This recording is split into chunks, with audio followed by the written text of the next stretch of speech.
Hey everyone, and thanks for jumping back into the Cryptoverse. Today, we're going to talk about Bitcoin, the beauty of mathematics, part 46. If you guys like the content, make sure you subscribe to the channel, give the video a thumbs up, and check out Into the Cryptoverse Premium at intothecryptoverse.com.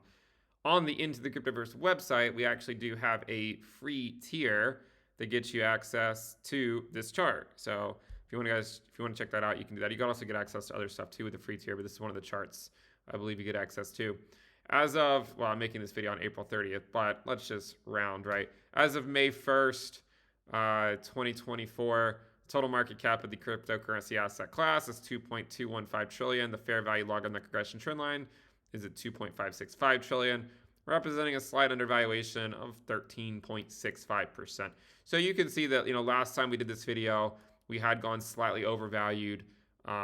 But it's just kind of come right back underneath it, which is something we said was a very likely outcome, especially if this ends up being sort of like a a mid-cycle top. Again, no guarantee that it is, but if it is like a 2019 mid-cycle top, sort of like rally into the rate cuts or rally before rate cuts, then fade into the rate cuts.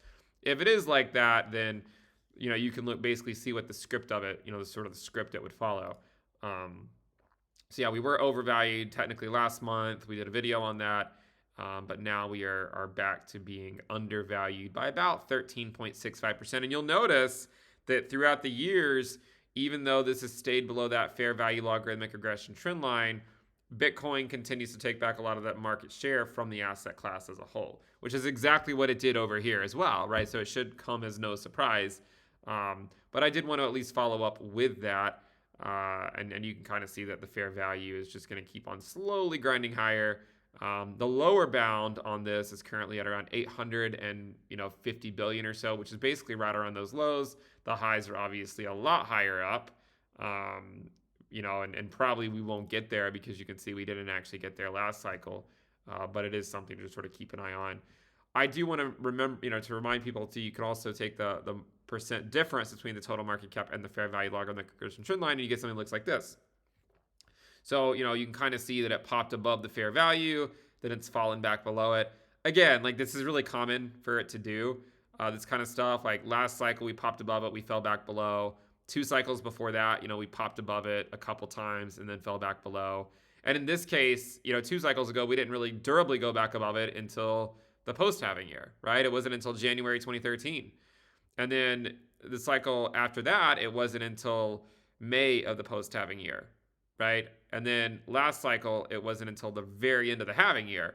So again, is it possible that it happens sooner? It is. And I do want to give validation to the sort of the left translated peak ideas, right? There's definitely a case to be made, and I'm not trying to diminish that, right? There is a case to be made, but there is also a compelling case that says, well, historically Bitcoin's topped out in Q4 of the post-halving year. Are we all trying to once again overcomplicate things and trying to sort of rush the peak when maybe we just have to go through this process like we did last cycle. But last cycle, that mid-cycle top occurred in the pre-halving year because that's when rate cuts occurred. Perhaps this year or this cycle it occurs in the halving year because that's when rate cuts potentially occur. Now, right now, rate cuts are not really being forecast to occur that much this year. But I think as these rate cuts continue to get priced out, what you see is that you see higher risk assets just keep on bleeding out to lower risk assets, and eventually I think the Fed will pivot. But so that's where we stand on the total market cap and fair value. And here again, this is the percent difference. So I mean, it still looks fairly normal. And if we did stay below the fair value or just kind of hung around there for a little bit and then came back down and then went back above it in the halving year or in the post-halving year in 2025. It would kind of be like always, like it wouldn't really be that surprising, and I do wonder if, everyone's trying to overcomplicate everything once again. If you think about the whole Bitcoin dominant stuff, right? And we talked about that forever. And obviously everyone wants alt season to occur. But the reality for things like, like Bitcoin dominance is that what happens is it goes up for basically 3 years and then it drops in the post-halving year. And I've gone through that before. I really have. And I just remember, I've especially last cycle, but you essentially just watch it go up for 3 years straight, right? I mean, from here to here is 155 weeks, right? I mean, you watch it, or 157, whatever. You see it just go up for 3 years, right? So what happens is you get this crazy alt season, over here that everyone loves, and then they spend the next 3 years buying altcoins as they bleed back to Bitcoin, and then over here everyone becomes a Bitcoin maxi, and then alt season occurs in the post-halving year. So you really do have to wonder if, once again, everyone's sort of fighting the trend, like everyone keeps calling the top on dominance, but maybe it just has to keep going up for a little while, and then once you get to the post-halving year, that's when you see this stuff more durably go above the fair value.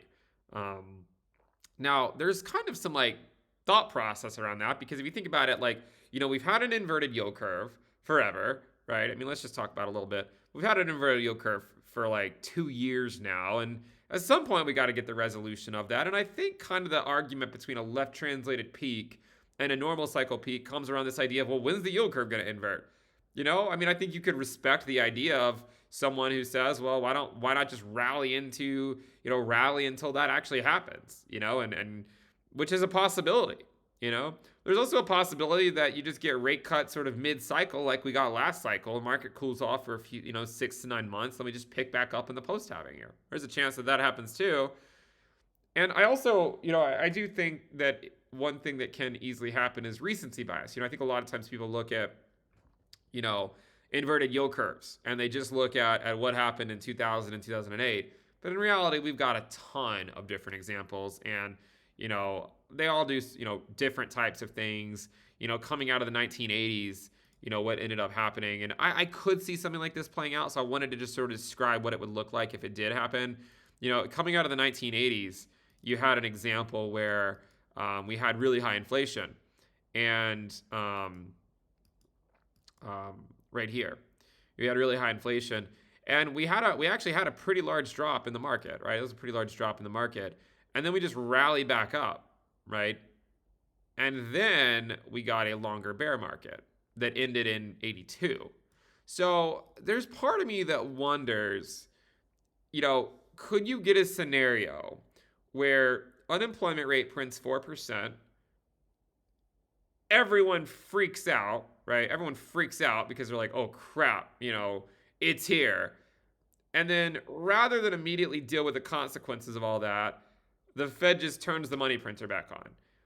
And then so you get this scare because of all that, which is a normal process in the cryptoverse. And then the Fed turns the money printer back on. But then by the end of 2025, we're like, oh crap, we turned it on too quickly. Inflation started to come back. Now we have to deal with sort of a longer bear market, right? In say 2026.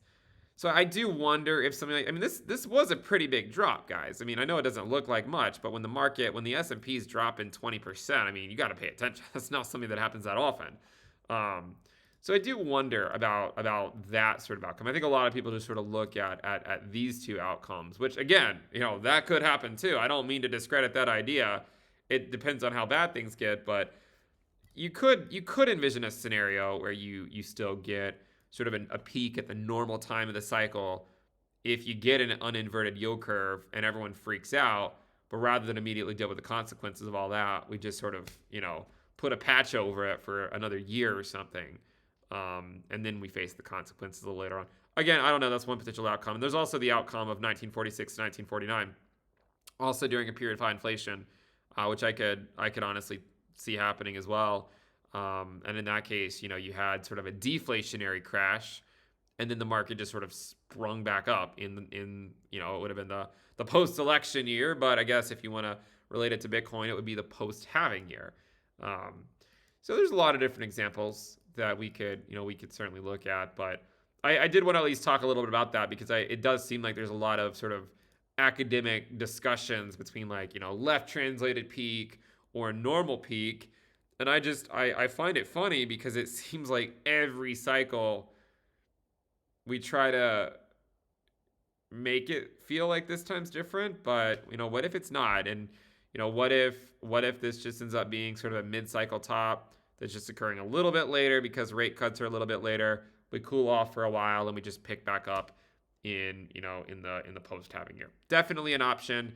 If that doesn't happen and we just pick up now, then I would start to believe more so in the left translated peak idea. I also wanted to mention in the short term, the thing to keep an eye on with Bitcoin is going to be your 100-day moving average, because that is where we are right now. We just swept these lows.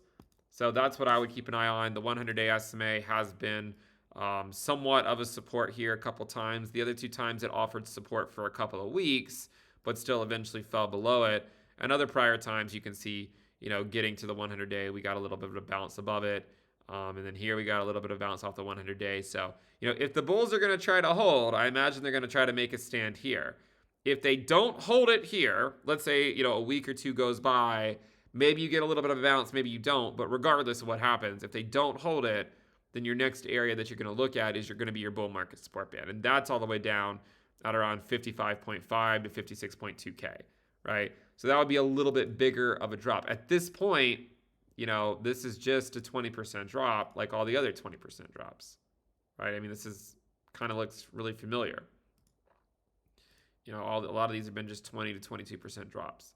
So at this point, it's not really different. It could turn into something different if alt Bitcoin pairs start to break down, if ETH Bitcoin really durably starts to break down, and so on and so forth. So I would certainly keep an eye on that. But in the short term, we're still at the 100-day SMA, and we'll see what happens here. And again, you got a lot of stuff coming up this week. FOMC, a lot of labor market data, inflation is going to be coming out in a couple of weeks, or less than a couple of weeks, I believe. So definitely a lot of things to look at here over the next couple of weeks. If you guys like the content, I messed the flow up. But I always like to say that, I do eventually think the asset class will go to 10 trillion, plus or minus a few trillion. And as we go to sleep at night, we cannot help but wonder, what's a few $1 trillion among friends? See you guys next time. Bye.